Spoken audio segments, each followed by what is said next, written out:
Bem-vindo ao Direito em Ação, seu programa genial e irreverente do direito. Eu vou ser o irreverente agora porque a Paula suplicou para ser a genial, né? Então eu vou deixar para você ser genial hoje. Nós vamos conversar com o Esdras, em complementação até um programa que nós fizemos agora com o filho do Esdras, o Pedro, que falou sobre a reforma tributária. O Esdras é advogado, a Paula vai falar, ele é advogado e contador. Então, ele vai falar sobre as alterações contábeis que vão pegar as empresas agora, a partir de 2026.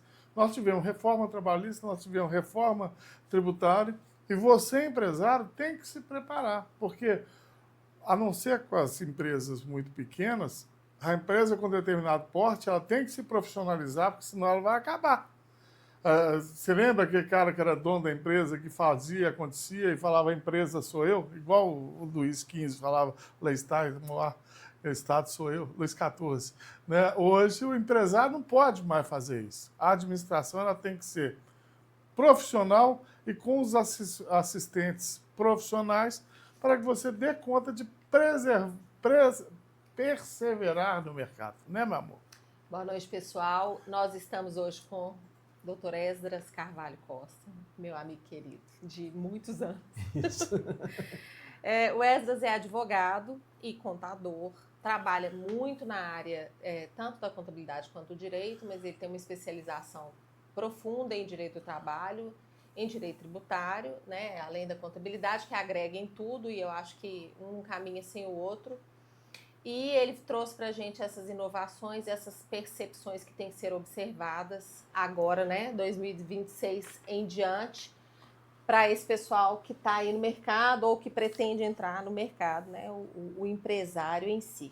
Boa noite, seja bem-vindo, é um prazer te receber. Não tão grande quanto receber Pedro, mas sim, claro, é grande também. Obrigada, eu sei que foi difícil se organizar e a gente agradece demais, né? Ok, dia corrido, né? Boa noite a todos. A gente corre e é isso aí, mas a função social do programa Direito em Ação tem ficado cada dia maior. Sim. A gente realmente traz essa orientação, as pessoas percebem essa boa vontade disso e é muito bacana, porque o retorno é bacana. Sim, e é bom nos revermos, né? Tinha muito tempo que a gente não nos víamos, né? A gente se fala então, muito. Fala muito, né? Não se vê. Exato. Então tem isso, é bom, né? O que me consola, você sabe o que é? Quando eu era menino, comecei a advogar, você já trabalhava numa empresa que eu advogava. Então vocês vão competir qual que é mais velho. Então você é mais velho que eu. Não é? Entendi. Eu sou mais nova que os dois. Exato, é mais ou menos por aí. O que me consola, gente, a eu vi idade o é Esdras deles. com o menino dele, esse aqui que saiu agora no colo. Nessa competição eu sou mais nova, tá? Então tá bom, é isso aí.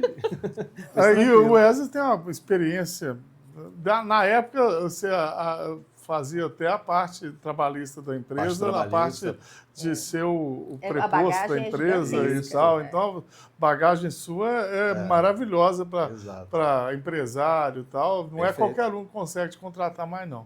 Né? Gente, e esse negócio é muito importante, sabe? Porque uma coisa é você ter um advogado teórico, outra coisa é você ter um advogado que atua na área e que já atuou dos dois lados. Dos dois lados, né? Porque a gente aprende assim, não tem jeito. Você pode ter... a gente brincava muito, isso nos idos de 1900 e bolinha, né? Sim. Que o advogado muito teórico, ele não dava conta de acompanhar determinadas situações. E, de fato, principalmente no direito do trabalho, é assim. Só quem vive o direito do trabalho consegue lidar com as mazelas que o próprio direito Exatamente. traz. Né? Se for analisar, eu sou do tempo do juiz classista ainda, não está falando de 96, estou falando há 30 anos atrás. Pois é. Né? Então, eu não era nem nascido. Para quem não era nascido, o juiz classista era a gente ia... você tinha o juiz togado, que era o juiz, né, que julgava isso no direito do trabalho, na justiça do trabalho. E você tinha dois classistas, um que representava o empregado e outro que representava o empregador, e eles estavam ali para isso mesmo. Que eram assim, indicados, acabou, né? Acabou quando? Tem 200 anos, né? Já tem bastante, acho que foi 2015, 2015, alguma coisa desse sentido. É bem 2005, diferente. 2005. 2005. E eu lembro do meu professor diferente. na época, esqueci o nome dele, não vou falar também, porque que ele falava, dando aula de direito do trabalho, falava assim, as opiniões dos juízes classistas, quando eu ficar calado, é a importância que vocês... Olha pra você ver. Mas era interessante. Ele era juiz togado. Tinha aquela média salomônica, né? A famosa média salomônica, né? Mas Perguntava, fazia aquele bem querendo ou não, a bolado. pessoa se sentia representada. Perfeito. Podia até não ser muito assim eficiente, mas tinha essa representatividade que hoje você não tem mais. E as audiências eram mais animadas, né? Mais animadas. Na verdade, era uma coisa que a justiça tem caminhado agora, tentando a autocomposição das partes e tal, que assim, funcionava mais ou menos. Se não tivesse virado o comércio que virou, que você chegava lá, o cara já estava com a manequininha. Não, seu direito você está pedindo 358, ele está oferecendo 153. Fecha aí em 220, vou fazer uma salomônica. Isso. Então virou a ética brasileira, o jeitinho brasileiro fode tudo, né? Então, bem pensado, mas na hora da execução é igual o quinto constitucional. Bem pensado, vão arejar o tribunal e tal. Aí você vê os caras que se candidatam e são eleitos e que são nomeados, nem todos atendem a todas as expectativas da advocacia. Tem muitos bons, mas tem muitos também que você fala, como é que aquele tem chegou ali? Esdras, eu queria que você começasse explicando, porque eu sou de uma época, igual você, que contador na empresa era aquele cara que era só para fazer a escrituração mínima para a Receita não fechar a empresa, e não tinha muito problema, não. Preocupava em o cara não perder a condição de segurado do INSS, os empregados e tal, pagar o mínimo do seguro-desemprego, das contribuições sociais e tal, e basicamente isso, e era um trabalho que o pessoal não valorizava muito. Você sempre procurava um contador que fosse baratinho. Não uma empresa grande e tal, é a realidade, não estou falando que é para ser assim, não. Hoje mudou. Hoje um bom contador vira ouro no mercado. Está entendendo? Ele é disputado. Aquele nosso amigo Ronaldo, você conhece ele, né, Ronaldo? Da Recon Contábil. Sim. Ele fala que ele tem demanda de contratar contador, mas o mercado não oferece. E quando oferece, a formação não está dentro daquilo que seria adequado. Então eu queria que você começasse a comentar para a gente isso. Como é que é o mercado de contabilidade? O que é? Por que é que o empresário tem que procurar não só o empresário, mas também a pessoa física? Porque contabilidade... Eu estudei para concurso fiscal, tá, gente? Então, por isso que eu sei um pouquinho de contabilidade, um pouco de direito tributário.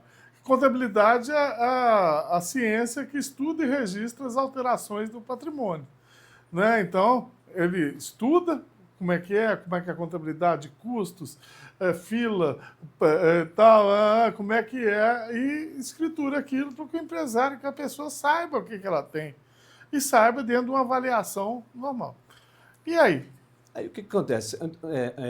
Anteriormente, era essa contabilidade clássica, ela já não passa mais a existir no cenário atual. Por quê? As coisas evoluíram. Antes você mexia com papel, você tinha os seus arquivos todos organizadinhos. Hoje já complica um pouco mais. Por quê? Hoje é tudo digital. Hoje você tem essas obrigações, principalmente as obrigações acessórias, que realmente dificulta demais. Se você não tiver uma habilidade, não tiver uma expertise, não tiver uma mão de obra qualificada para mexer, o que acontece? Você acaba deixando de gerar ou de informar uma obrigação acessória e é multa do mesmo jeito. Não adianta você pagar a guia e não informar de onde que ela surgiu, qual foi o fato gerador, né? Porque está ficando cada vez mais mais latente, por exemplo, essa questão dos cruzamentos de informação, principalmente quando vindo dessas IAs. Hoje a gente já trabalha, no escritório hoje a gente já trabalha muito com isso, né? Então o que acontece? A contabilidade ela deixa de ser aquela contabilidade mais rígida, né? De fechar, de fazer aquele fechamento, né? Tem que ir lá... Marretar o balanço. Isso, tem que chegar e tem que mostrar um DRE bonito, aquele negócio. Isso já não alcança mais, porque as coisas evoluíram e com uma proporção gigantesca, porque antes o contador ele fazia a cartela de empresa dele, ele conseguia fazer, por exemplo, 50 empresas, ele já era, puxa vida, é porque a demanda era muito grande. Hoje não, a maioria das contabilidades hoje faz 500, 600, 1.000, 2.000, 3.000 clientes. Agora imagina você rodando isso aí, né? Aí você volta para aquilo Vou dar uma folha de pagamento de 500 empresas, você ter, né? fechar balanço de 500 empresas para o dia, porque a contabilidade tem prazo. Tem prazo e é rígido, né? A gente sabe, e a contabilidade, com essa questão da modernização, dessa modernização tecnológica, o que acontece? É um ambiente que traz especificamente um estresse super silencioso, né? Então é complicado até você conseguir contratar uma mão de obra qualificada, porque chega num determinado momento que a pessoa já não dá conta mais. Porque, na realidade, o que acontece? Antes, ele pegava uma contabilidade de uma empresa que emitia, por exemplo, 200 notas fiscais, você vinha, fazia, né?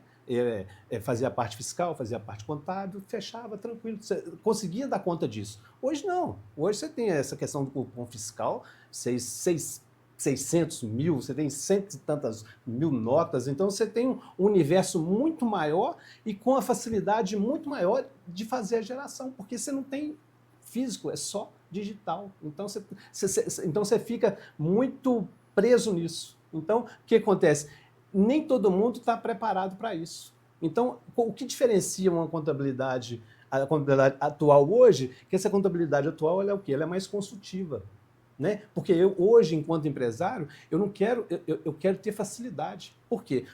Hoje, vende-se muito isso. Né? Eu não quero ter trabalho com a minha faculdade, com a minha contabilidade. Eu quero deixar lá, eu quero que ela me informe a melhor maneira de eu fazer meu planejamento fiscal, meu planejamento tributário, meu planejamento sucessório. Então, eu preciso de uma contabilidade que seja eficiente. Então, eu preciso o quê? De funcionário eficiente. Eu preciso de manter, até para me manter essa cartela de clientes, né? Vamos colocar aí 500 clientes, eu preciso de funcionários, de parceiros, né? Hoje tem a figura do PJ, né? do prestador de serviço, né?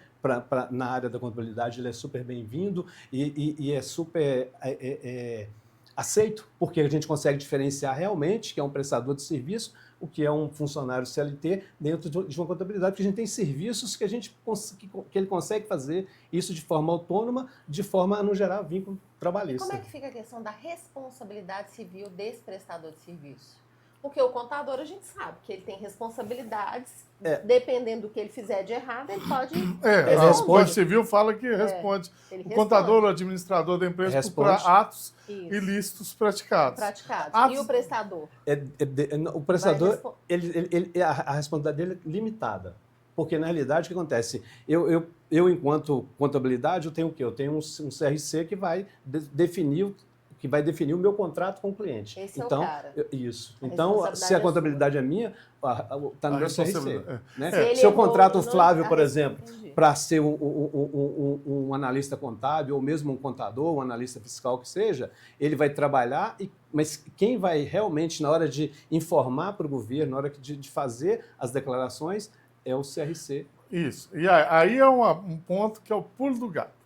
Que eu via que antigamente o contador também não estava muito preocupado com o que ele apresentava de resultado. E errava e era isso aí. E errava e às vezes o cliente chegava lá e falava, não vai contabilizar isso aqui não, essas notas aqui eu nem vou não.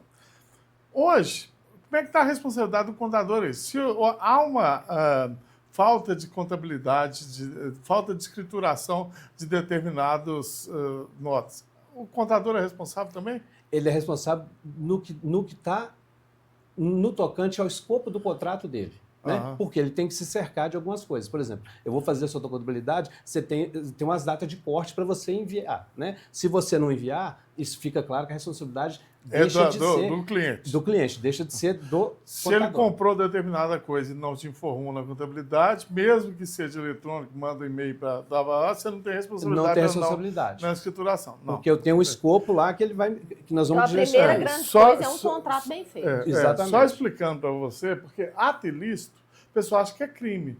Ato ilícito é qualquer ato que você pratique em contrário à lei. Para o direito, é isso. Ato criminoso é outro crime, é o ato típico, culpável, enfim. Não vou entrar na área, não, mas é isso. O ato ilícito é qualquer descumprimento.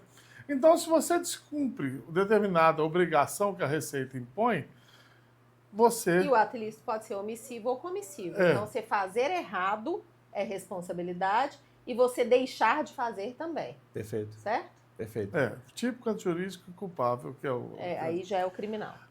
Mas, para o administrativo, o que é? Você deixou de fazer, independente de você ter culpa ou dolo, você pode ser responsabilizado solidariamente com o seu cliente. Então, acabou aquele negócio, gente, de 35 anos atrás, do patrão chegar para o contador e falar, não, você põe tal coisa aí, dá determinada marretada no balanço aí, que existia, né? Perfeito. E tal, porque eu vou apresentar isso aí para o banco. Ou então eu preciso de um balanço para o banco, preciso de um balanço para a Receita e preciso de um outro balanço para eu saber como é que está a empresa. Isso também acabou. Acabou. Eu lembro de um cliente de vocês, né, vou falar que era meu nome, da época... Vocês é quem? Eu e ele? Não, que é peculiar. Sim. Tinha um fiscal na empresa, aí ele estava na sala de reunião, tal, pediu para ir no banheiro. Aí, a hora que entrou, tinha um armário lá, documento CX2, né, Meu documento Deus. Caixa 2, que era outra sistemática, Sim. né? Hoje o cara pega isso na internet. Os contratos estão lá. Então, se você não tiver uma equipe contábil diligente, você vai quebrar, né? E as relações de trabalho também, hoje, mudaram. O que mudou nessa relação de trabalho aí que o contador tem que instruir para o cliente dele? Porque antigamente, a relação de trabalho era relação que havia subordinação, habitualidade e economicidade. Se você precisava disso, era relação de trabalho. Com a reforma mudou. Uhum. E o que acontece? Você não poderia terceirizar pessoal da atividade fim da sua empresa. Então, se você tinha uma escola, você não poderia terceirizar o professor. Se você era uma construção, você não poderia terceirizar o colocador de azulejo. Hoje você pode contratá-los através da pejotização ou então de um acordo coletivo e você flexibilizar as relações de trabalho. Pode explicar para a gente? Sim. Então, o que acontece? Essa questão, ela perpassa na forma que se dá a contratação, né? Eu acho que tem que ficar claro, é isso aí, né? Porque de qualquer forma o que acontece? O risco do vínculo, né? Ele ainda existe, né? Eu acho que agora até um pouco mais difundido. Antes não era nem tanto difundido. Então ele tem que se cercar disso mesmo. Então o contrato de pejotização, na minha opinião, é válido, desde que ele seja dentro dos moldes, né? Ele tem que respeitar essa questão da não vinculação com o CLT. Então não é a panaceia que também que o pessoal está falando, eu contrato qualquer um como CLT e acabou, não tem problema como mais. PJ, Não né? pode. Como PJ. Isso, não, né? Acabou decaindo essa questão da atividade fim, né, em meio. Uhum. Eu só posso contratar um PJ da minha atividade meio, da minha atividade fim eu não posso, ok? Agora eu já posso. Já pode. Né? Só que o meu controle tem que ser muito maior. Por quê? Mesmo se eu estou fazendo, igual a gente volta naquilo que você falou, por exemplo, se eu estou contratando um PJ para uma atividade minha, que é atividade fim, então é minha atividade. Então o que vai estar na reta é de quem? É o meu. Então tem que ficar... É porque a responsabilidade civil também é sua. Exatamente. Se você pega um cara para botar vidro numa construção, isso é o vidraçaria. Vou pejotizar, aí ele solta um vidro lá de cima e quebra, vou falar que matou ninguém, mas quebra um carro lá embaixo. Exato. A responsabilidade é de quem? Sua. Exato. Continua sendo de quem, de sua empresária Isso. que contratou. Exato. Né? Às vezes você acha que escondeu por trás da PJ, que não vai ter, mas continua. E então, o que hoje eu contratei a PJ para fazer um serviço fim da minha empresa, o que vai dizer se ele realmente está correto esse contrato, se é um contrato de pejotização mesmo ou se vai cair na CLT de novo? Isso. O principal requisito é a subordinação jurídica. Sim. Né? Se você tiver um controle de jornada... Que já era antigamente exato, mesmo. Né? Isso aí não mudou. Então, se você tiver um controle de jornada, a questão de disposição... Né? Então, a pessoalidade também? A pessoalidade, né? Se ele emite só nota para você, não emite para outra pessoa. Aí o que acontece? Ele emite uma nota para mim, geralmente o que as pessoas fazem? Elas abrem um MEI, né? um MEI simples, né? Vai lá... eu pago ele no CPF dele, eu não pago nem no MEI. Ele não abre uma conta jurídica, Entendeu? Então tem Aquela cara de simulação. cara de Não, simulação. continua a primazia da Da realidade sobre a sobre a forma. Exatamente, Né? perfeitamente. O que é Exato. isso, tocando em miúdos? Se você contrata o cara, põe o horário dele, ele não pode mandar outra pessoa no lugar da empresa dele, e você determina as As ações dele, obrigações, como que ele então vai tem atuar. pessoalidade, porque só ele pode servir, habitualidade, porque é direto, economicidade e subordinação, que eu tinha esquecido. Né? Que subordinação, o que é? O cara te mandar. Sim. Ou seja, por que determinados segmentos a gente não tem a subordinação? Por exemplo, advogado. Advogado geralmente não tem porque a responsabilidade técnica é dele.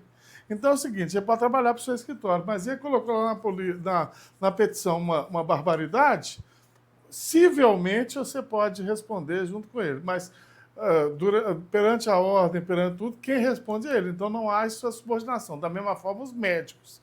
Médico também, ele é dono do nariz dele para chegar e falar, não, você está infartando, você não está, não é com a unha encravada, não, e ele não tem que dar satisfação para ninguém. Então, quando o hospital contrata o médico como PJ, é absolutamente legítimo. É legítimo.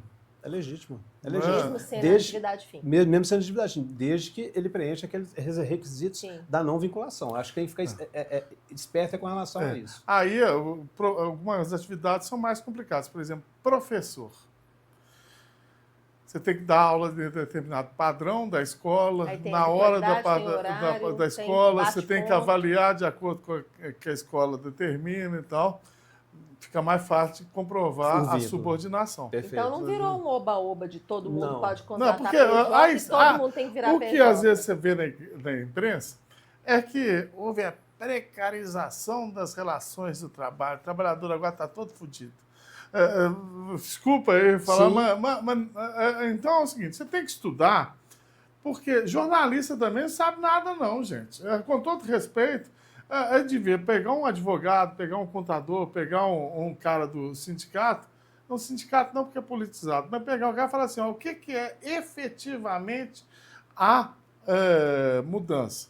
Não é? Então, o Wesley está aqui para falar, uma flexibilização para melhorar as relações de trabalho, porque às vezes você não quer recolher fundo de garantia, não quer recolher tal, e você quer deixar o cara mais solto. Inclusive, eu acho importante... Mas deixar o mais solto velho, você vai fazer para mim a parte de TI aqui do escritório.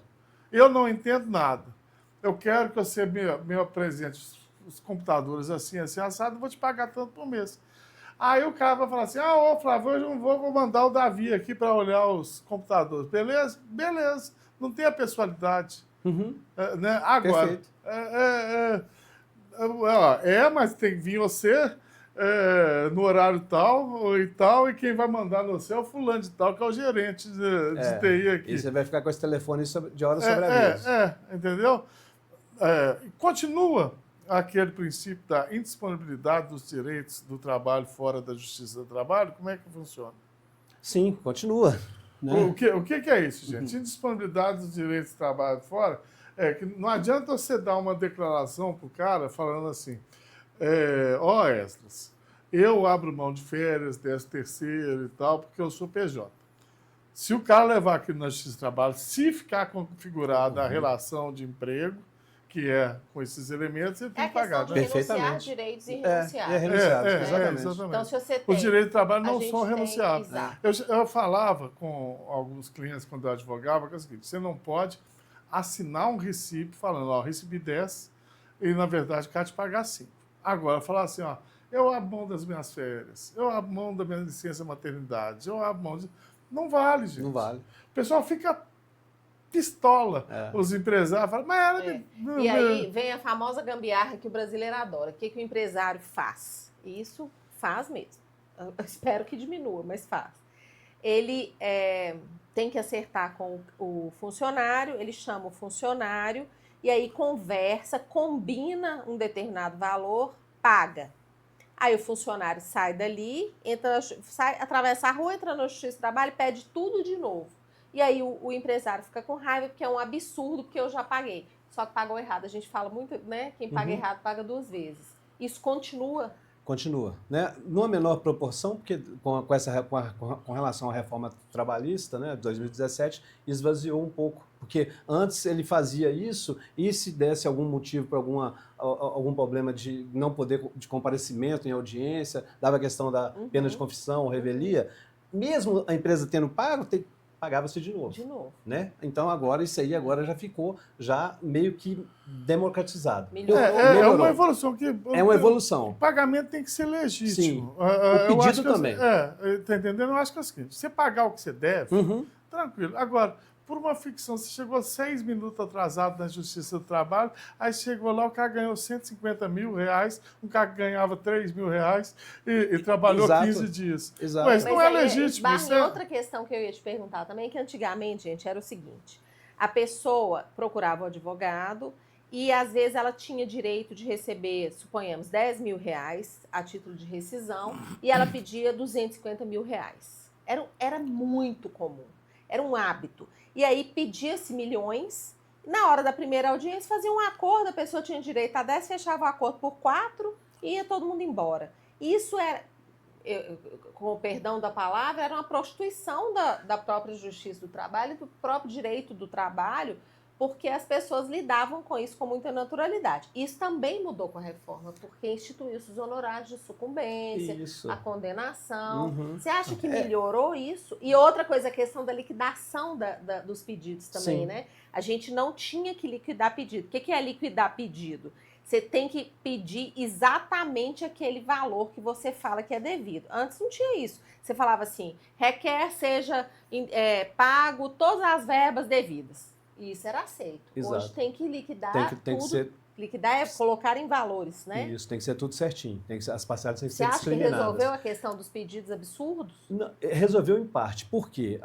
Quando começou na virada, ok. Até o advogado, por exemplo, vamos supor, o advogado trabalhista cliente, ele o que? Ele orientava, ele falou assim, olha, antes a gente podia pedir que não tinha problema. Agora, se a gente pedir e se a gente não conseguir êxito, o que acontece? A gente pode ser condenado aos honorários de sucumbência. Isso. Aí a pessoa recuava, falou assim, puxa vida, não, eu não vou fazer esse pedido, eu vou fazer só o que realmente é devido. Então, essas ações que o advogado chegava a 200 mil, voltou para 50. Né? Mas aí o que acontece? Começou com perdão da palavra, começou a prostituir de novo. Por quê? O juiz concede os benefícios da justiça gratuita, aí o que acontece? No final condena, mas no final suspende até ele ter condições de pagar as custas e honorários de sucumbência. Então, de certa forma, nós estamos regredindo nessa parte. Está retrocedendo. Justiça gratuita, o que é? Só explicando para você. Quando você entra com a ação, existe uma taxa que é paga para a justiça. Na Justiça do Trabalho é pago depois da audiência e de tudo. Justiça gratuita é uma lei de 1960 e pouco que fala que conceder-se-á justiça gratuita para a parte que alegar que não tem condições de fazer face às despesas sem prejuízo do sustento próprio ou do... De que você está rindo, Flávio? Não, porque eu estou lembrando que tinha gente que falava que eu era doido na faculdade, que eu decorava tudo. Você decorar tudo e repete. E há pouco tempo, ele formou ontem. 35 anos. É sem querer, gente. A hora que eu vejo está decorado. Eu leio o trem. Acabou. Eu tenho autismo, para quem não sabe. Então... tem algumas habilidades especiais e tem alguns prejuízos sensoriais. Compensação tem coisa que não entende. Tem uma certa dificuldade. Mas, então é isso. Então, a pessoa chega lá e fala assim, eu sou um pobre coitado tal, eu tenho direito à assistência judicial gratuita. Perde 300 mil que ele não tem direito. O juiz, e o juiz do trabalho é bem levado a isso, com benevolente e tal, ele dá a justiça gratuita. E o efeito da justiça gratuita é suspender a execução dos honorários, além das taxas. Então, a pessoa perde a ação e não tem que pagar as taxas. Perfeitamente. Isso realmente a gente... Voltamos a regredir em relação a isso aí. Porque, na realidade, eu acho que o direito ele tem que ser exercido na íntegra, né? Realmente, a gente... O princípio básico... e bônus. Isso, o princípio básico da justiça do trabalho é a primazia da realidade sobre a forma. Né? Então, eu enquanto reclamante, eu tenho que fazer Prova da realidade. prova da minha realidade, do que foi. Eu, enquanto empresa, eu tenho que fazer a minha defesa, né? Lá no artigo 3º da CLT, que o poder diretivo é da empresa e eu direcionava a minha mão de obra, direcionava o trabalho dele nessas e nessas circunstâncias, né? E se ficou alguma coisa diferente disso, aí a gente vai no embate, mas tem que ser certo, não dá para ser um negócio exagerado. Só lembrando que é o seguinte, tem o princípio da primazia da realidade sobre a forma, agora tem o princípio também da hipossuficiência do trabalhador. Ou seja, o trabalhador, por lei, ele é o coitado da relação. É um equilíbrio, então, né? O hipossuficiência é bem porque, equilibrado. na verdade, é o seguinte, é igual quando você vai negociar com a grande fornecedora de serviço de celular. Chega para essa Sky aí, sei lá como é que chama esse do Elon Musk, e fala, velho, essa promoção de 899 da antena, não ganhei jabá não, viu, gente? Faz as antenas bem aí por 600 e, em vez de pagar R$300 de mensalidade, faz por 250. Vê se você consegue. Não consegue. Então, o poder de negociação do empregado com o empregador, face, né, por mais que alguém fale que é a relação privada e que o cara põe direito ao trabalho, nós temos uma realidade de oferta de mão de obra, principalmente mão de obra não qualificada, muito maior do que a demanda. Então, por isso que o pessoal do campo muitas vezes fala, você não arruma mais ninguém para trabalhar depois da Bolsa Família, o cara está ganhando R$600, não quer vir aqui. É lógico que não quer ganhar R$1.500 para ralar todo dia de 6 da manhã até as 8 horas da noite num ambiente hostil e tal, prefere ganhar os 600 do governo e pegar bico. Paga ele R$2.500 para você ver se o cara muda a história. Não vai. Mas essa que é a grande mudança da renda mínima. Não é porque o cara quer dar vida boa para malandro, não. É porque o cara quer valorizar a mão de obra, para que o mercado aumente e possa consumir dos próprios empresários. Depois a gente faz um programa só sobre economia para... Deixa eu tirar outra dúvida. Eu estou aproveitando, tirando minhas dúvidas todas. Acidente de trabalho. O acidente de trabalho, todo mundo sabe que tem que usar EPI, que tem as regras todas, e se o acidente acontece, o empregado ele tem todas as garantias da lei. E o PJ? Como é que funciona? A pessoa terceirizada, contratada para realizar determinado serviço. Eu, por exemplo, sou uma construtora e eu contrato uma pessoa para assentar piso. PJ. Sofre um acidente de trabalho. E aí? Então, o que vai diferenciar aquilo que o Flávio falou, por exemplo, você tem o princípio da hipossuficiência do trabalho na relação CLT. Por quê? A empresa está aqui, o empregado está aqui. Isso. Com a hipossuficiência, ele vai estar aqui. Isso. Tá certo? E quando você tem uma relação com o PJ, você vai ter uma relação civil. Então, você vai estar no mesmo patamar. Sim. Tá certo? Então, você me contratou como terceiro, né? Eu indo trabalhar, eu estou de moto, eu caí, teve um acidente. Se eu fosse seu funcionário, seria um acidente de trajeto, né? Enfim, com você não vai acontecer nada, a não ser que o seu contrato, que o nosso contrato preveja alguma coisa nesse sentido. A livre negociação também, né? A gente pode pactuar isso também. Olha, você vai estar fazendo isso, não é aconselhável, porque o contrato de PJ tem que ficar distante do contrato de CLT, para não ter uma verossimilhança, né? Então, o que acontece? Se eu contrato você e estou te dando garantias de CLT, é melhor te contratar como CLT. Não faz né? sentido. Porque aí você reduz os seus custos. Não faz Porque sentido. o grande lance que o pessoal fala é achando que sai mais barato porque você não tem os encargos. Exato. Mas, se não for bem planejado com o contador e com o advogado, você pode pagar mais caro, porque a pejotização geralmente você paga no valor da nota, e ainda sofrer os encargos em determinados momentos. Perfeitamente. E aí é o seguinte, a justiça competente para a pejotização continua a justiça do trabalho ou a justiça Emenda civil? Constitucional 45.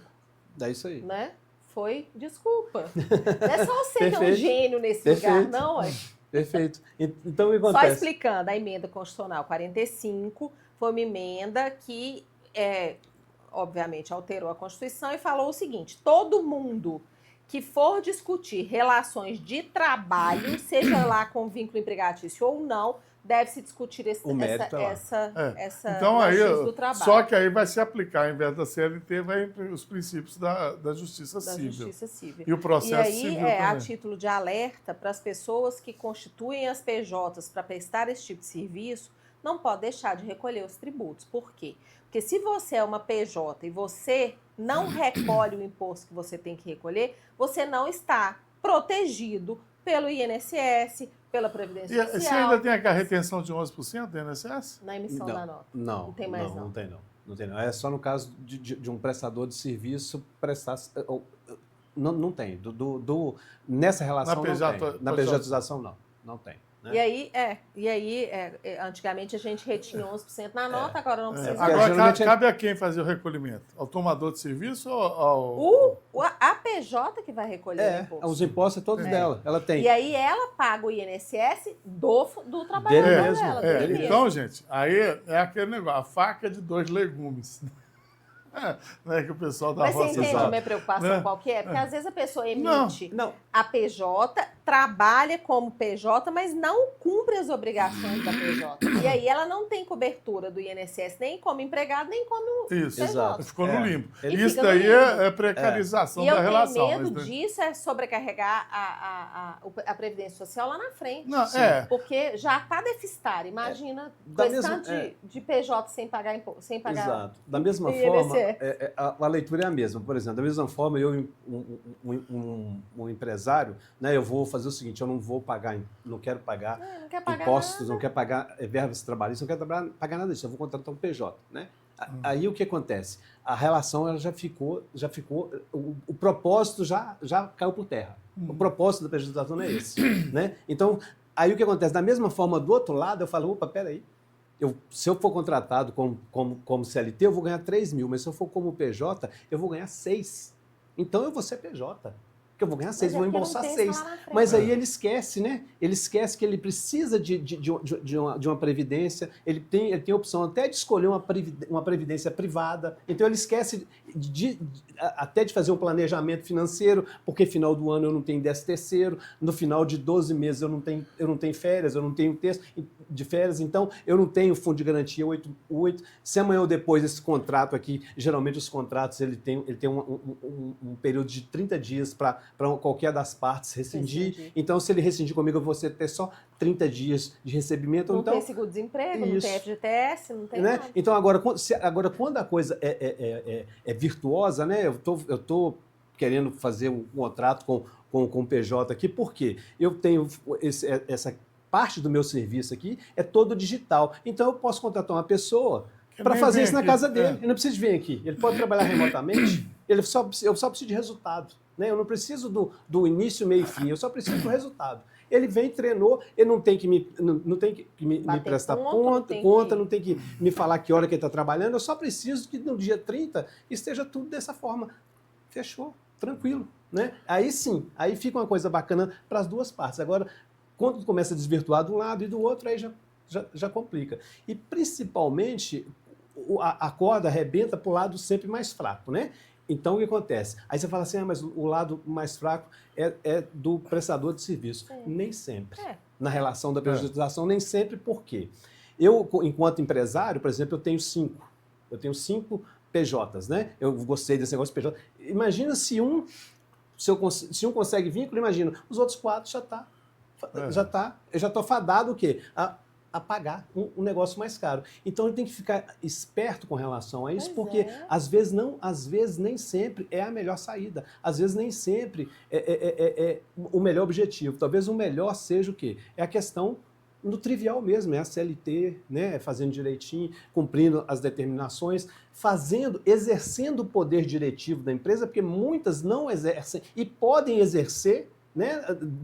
Mas acham que vai dar aí eu não posso, aí eu não posso. Aí, por exemplo, eu contrato um CLT e fico com medo de falar com ele, não, você tem que trabalhar de 8 às 18, né? Você só tem 1 hora de intervalo, você não tem 1h30 de intervalo, né? Então a pessoa, elas ficam com medo, né? Aí o que acontece? Não consegue estabelecer um código de conduta correto, né, nos termos da lei, né? Então a gente tem, ele acaba pecando exatamente nisso. Então, se eu tenho o poder diretivo bacana na minha empresa, se eu tenho o quê? Um código de ética, se eu primo por tratar ele da melhor maneira possível, né? Se eu tenho aquela, se eu prevejo todas aquelas NRs, né? Eu tenho os treinamentos, tenho os exames médicos, eu faço isso, né? Eu tenho inclusive até evidências disso que eu tenho que ter. Eu não tenho que, por exemplo, nós estamos falando de EPI, por exemplo. Eu não posso dar só EPI e simplesmente ficar por isso. Eu tenho que dar o EPI, eu tenho que ter evidência de treinamento, eu tenho que ter evidência de cobrança,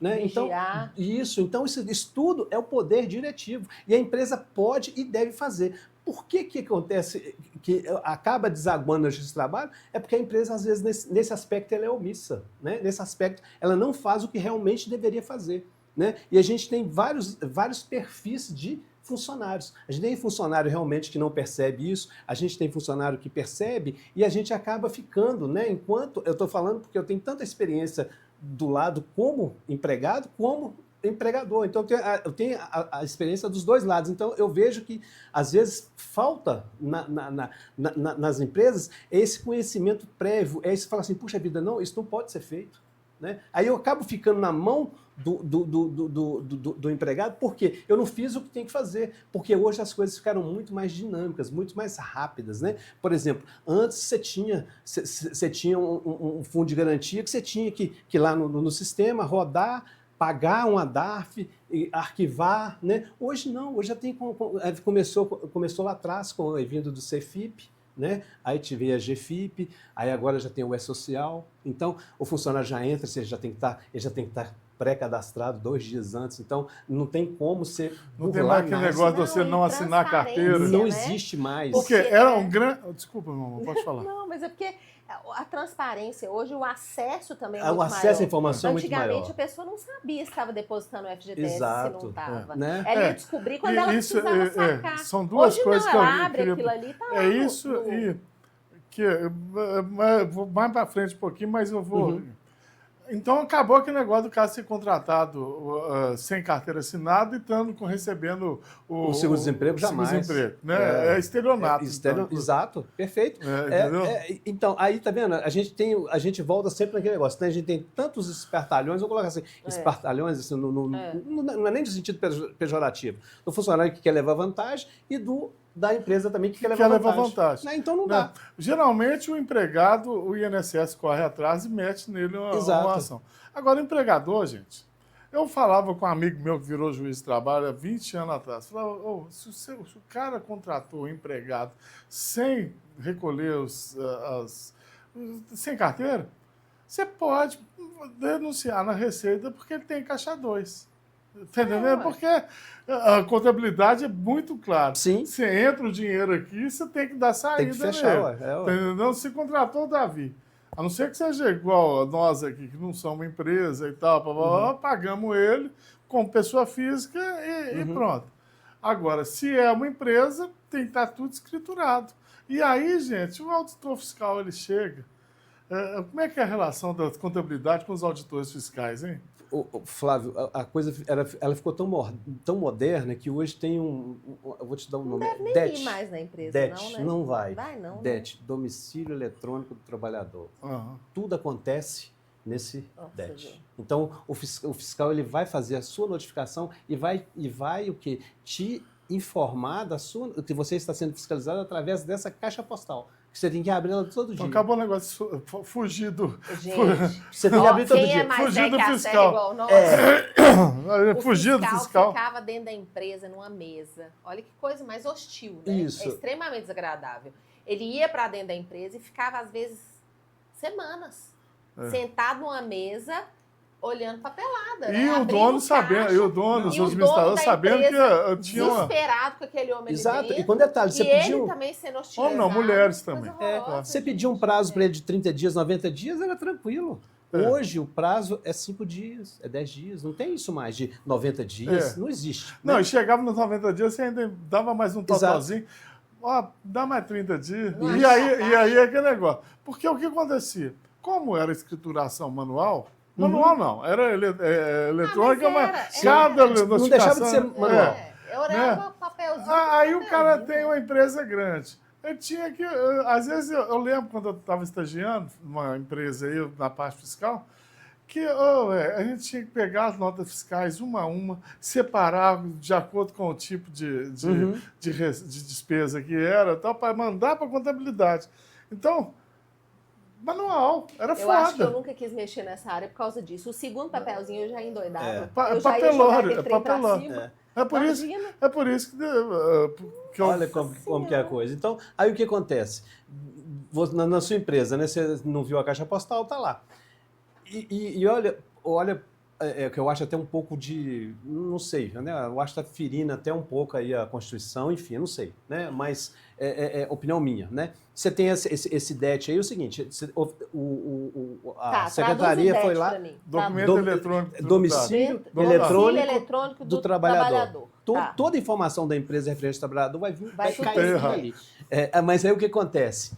15 dias, leitura tácita. Se você não abriu... Tá, igual a caixa Entendi. postal do. Do ECAD. Igual o PJE. PJE. Mandou lá, você não leu, Perfeito. Não, faz assim. ótimo, gente, porque, gente, Mas as cá coisas entre são nós, dinâmicas tem mesmo. sacanagem que todo mundo faz mesmo, inclusive a justiça faz. Outro Uhum. dia, tinha um cliente da Paula que mora lá em Portugal, o oficial de justiça mandou um WhatsApp para ele falando que ele pelo estava amor de citado Deus. para ação criminal aqui. Em Portugal. Aí a Paula falou, o que eu faço lá? Eu falei, nada, velho. Porque você informa para ele seu endereço e tal, para ele mandar a citação para você, porque como é Mas que dá você uma vai... insegurança, em 5 porque dias... tem juiz que autoriza, tem juiz que não autoriza, tem tribunal Sim. que deixa, tem tribunal que não deixa, a gente fica inseguro. Fica inseguro, Fica, exato. fica. Porque a pessoa recebe o negócio lá em Portugal e fala, Paulo, o que eu faço?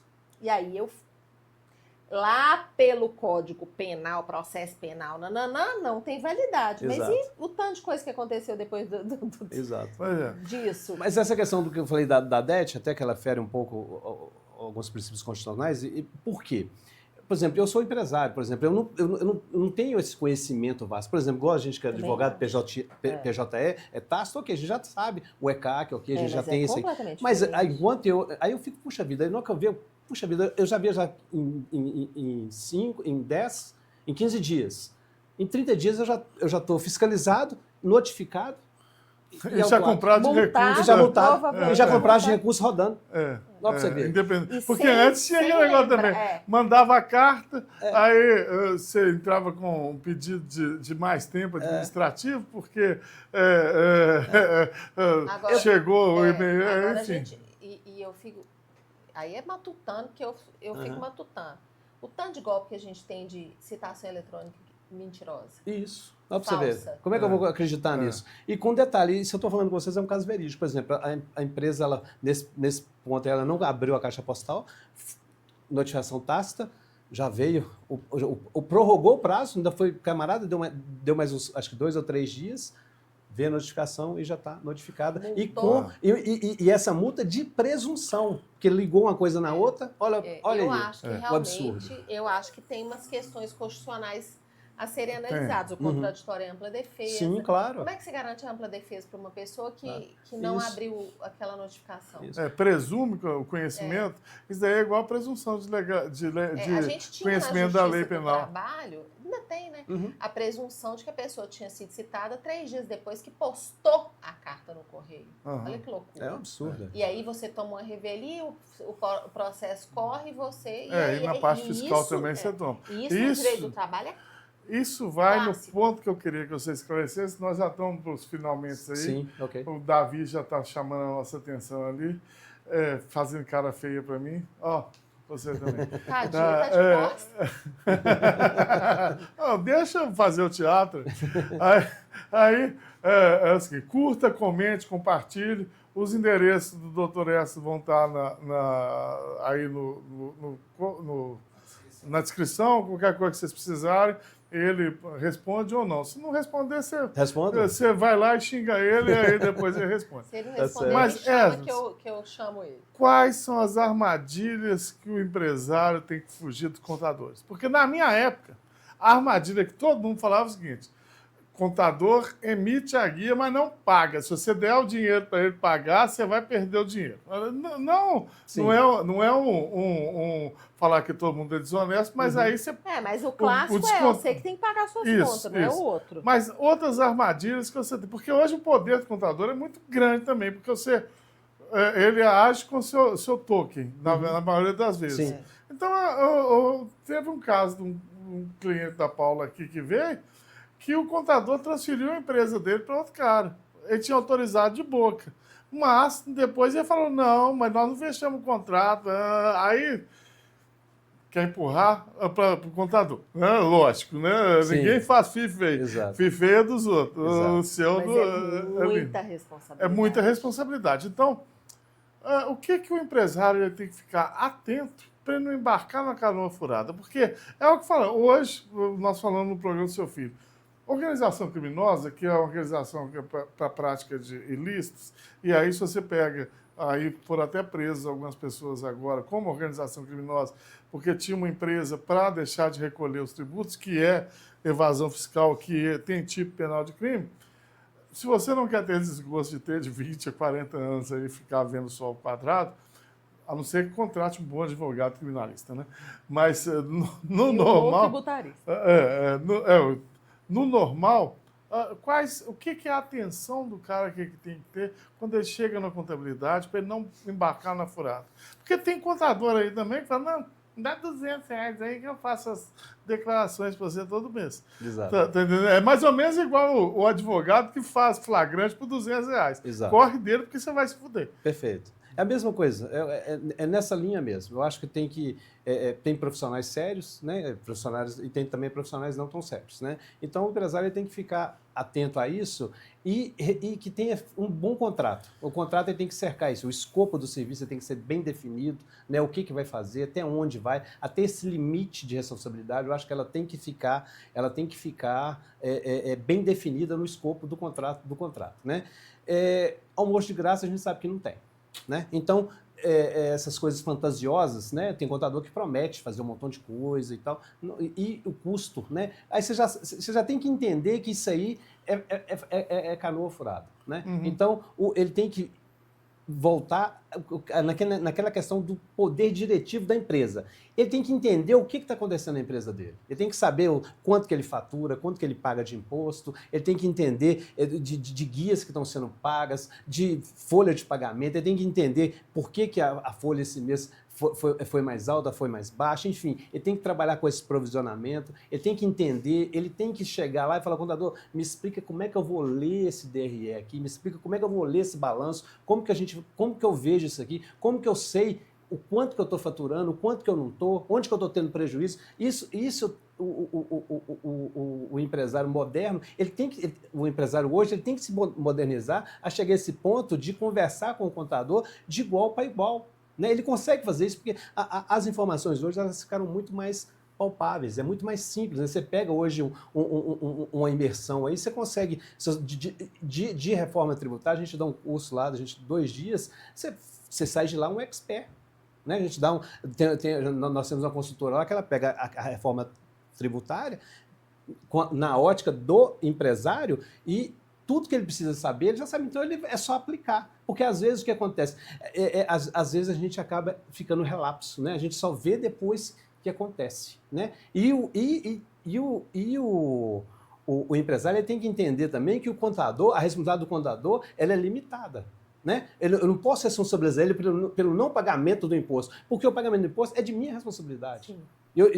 Porque é decorrente de lei. Eu não posso me abster de pagar. Eu não posso chegar e falar assim, esse mês eu não vou pagar INSS, esse mês eu não vou pagar PIS, COFINS, esse mês eu não vou pagar ISS. Eu não posso fazer.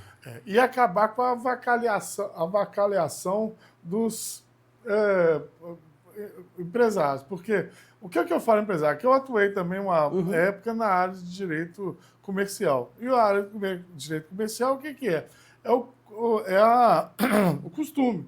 Então o cara vende 2 milhões para o outro sem pegar um toco de papel.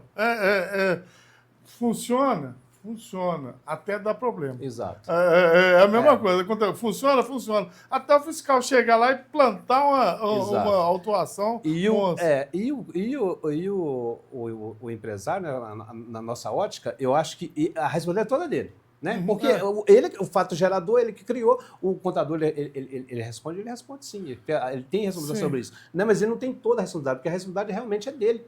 Aí o que a gente tem que frisar é o seguinte: você que é empresário, você tem que deixar de ser tacanho e pagar bem os profissionais especializados. Porque senão você vai quebrar. Tá Perfeitamente. entendendo? Vai chegar uma cartinha lá para você que é esperto para danar, vai chegar uma cartinha e falar assim: favor apresentar tais documentos e tais, porque deu uma incongruência aqui na sua declaração. Exato. A incongruência, bicho, 2,5 milhões de multa. Esse é o problema. Então, Entendeu? Aí você fala assim, nossa, mas eu amealhei meu patrimônio 1,5 milhão nesses 10 anos de empresa, os caras na primeira tacada já me enfiaram 2,5 milhões sem nada. Gente, se você já tiver feito o planejamento com o contador, com o administrador, com o advogado e tal, você vai estar preparado até para se acharem. Porque não é só a má-fé do cara que faz errado porque quer. Mas eu acho que às vezes ignorância. Aquele cliente seu. Tem empresário que acha que o dinheiro da empresa é dele. Que ele pode pegar, misturar esse trem todo, gastar do jeito que ele quiser. Igual a prefeitura de interior. Aquele empresário, cliente seu, ele não recolhia os fundos, os vale transporte, porque em determinadas cidades não havia o serviço de vale transporte. Chegou a fiscal lá, velho, levantou. Não quer saber, não. Exato. Entendeu? E aí, se você não tem o contador, se você não tem um advogado para fazer a defesa técnica, não adianta você falar que, ai, meu Deus do céu, a dona Maria estava me pedindo, eu dei R$300 para ela. A regra é cumprir a lei. Porque se você não cumprir a lei, você acha, durante 1 ano, 2, 3, 4, 5, que você está impune e que você é o ser mais esperto do mundo. Mas a conta vem, e na hora que ela vem, tem jeito. E geralmente isso daí, o que é? Eles colocam fraude, dolo ou conluio. O que é? Ou simulação. O que é? Não, é feito de sacanagem, então não tem prescrição nem decadência. Não adianta falar que não então sabia, é a partir do momento que eu tive conhecimento disso. E aí o cara está enrolado de 10 anos atrás e achando e arrotando. Pega um contador, pega um advogado que não é bem preparado e fala, é 5 anos, só que decadência da prescrição. Aí você fala, velho, vai estudar. Não, vai estudar porque o fato de você ser empresário quer dizer que você não tem que ter conhecimento da sistemática do que você faz. Não, vai estudar. O problema nosso no Brasil é que nós temos um monte de analfabeto funcional, que é o seguinte, o cara lê, mas não sabe interpretar. E a hora que o Wesley, que trabalhou, estudou, se especializou, fala assim, não, a minha consulta é R$1.000, mais o deslocamento mais 1.000, e mais 5.000 e tal, 10.000 eu faço. R$10.000? Fala, velho, você está tomando uma autuação de 2,5 milhões, você, 10 mil reais para você, porque é responsabilidade. Então, nós ainda temos empresários que têm um negócio grande, mas são tacanhos para pagar, tem que pagar todo mundo. Exatamente. Entendeu? Assim, tem que. E tem que ser bem assessorado, né? Você falou a palavra correta, ele tem que ser bem assessorado. Por exemplo, a empresa, ela tem que ter um administrativo bom, que veja isso aí, financeiro. Né? E a parte trabalhista, a gente pensa que às vezes, muitos ignoram, né? Às vezes, são só 3 funcionários, são só 5 funcionários, enfim, mas isso aí... Um passivo que está criando ali enorme, pode te fechar. E com essa questão de modernização das ferramentas, né, nos últimos anos, a gente tem a questão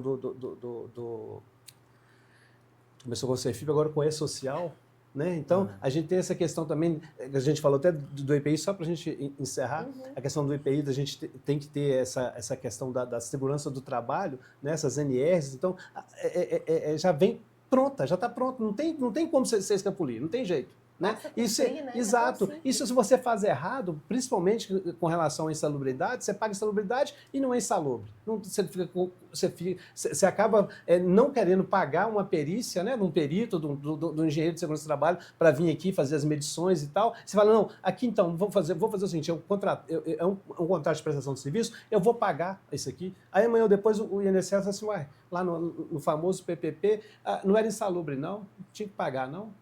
Né? Aí o que acontece? Olha ele recebendo uma ação de regressão contra do INSS. Não, porque aí o que acontece? Ou você dá o PPP para o cara, ele não tem direito, mas ele tem direito à aposentadoria Isso, especial. E nós, procuradores do INSS, estamos correndo atrás pelo seu dinheiro. Assim como acidente de trabalho, algumas indenizações que cabe ao empresário. Não só a parte do empregado na área civil, mas a parte de prejuízo para o INSS. O INSS também está cobrando. Exato. Com razão, porque é a responsabilidade social. Esdras, Davi já está dando piti ali, falando Tá que bom. o tempo já estourou, foi tá demais e tal. Mas é. Eu fico com medo do Davi. Conforme o anterior, eu espero que você volte, porque Sim, o claro. assunto Não, tem muita esgotável. coisa para a gente Tem muita conversar coisa. ainda. Hoje foi só... Se você for me enrolando de mês em mês, eu fico feliz, porque ele me enrola e joga pra frente. Mas eu sou insistente, eu não isso aí. desisto, não. Que Tranquilo. bom que você veio. Fechou. Quem tiver alguma dúvida, manda Prazer. aí no Vai. programa que o Esdras depois... Isso aí. Ele vai voltar. Obrigada, Ele, viu? Pedro e várias Foi pessoas ótimo. aí. Foi Obrigado a do vocês time que nosso do assistiram, Direito em ótimo. Ação, que Muito bom está te cada ouvir. dia melhor. Isso É aí. isso aí. Obrigada. Até a Fechou. próxima. Muito obrigado. Obrigado para você que está no Instagram aí, tá?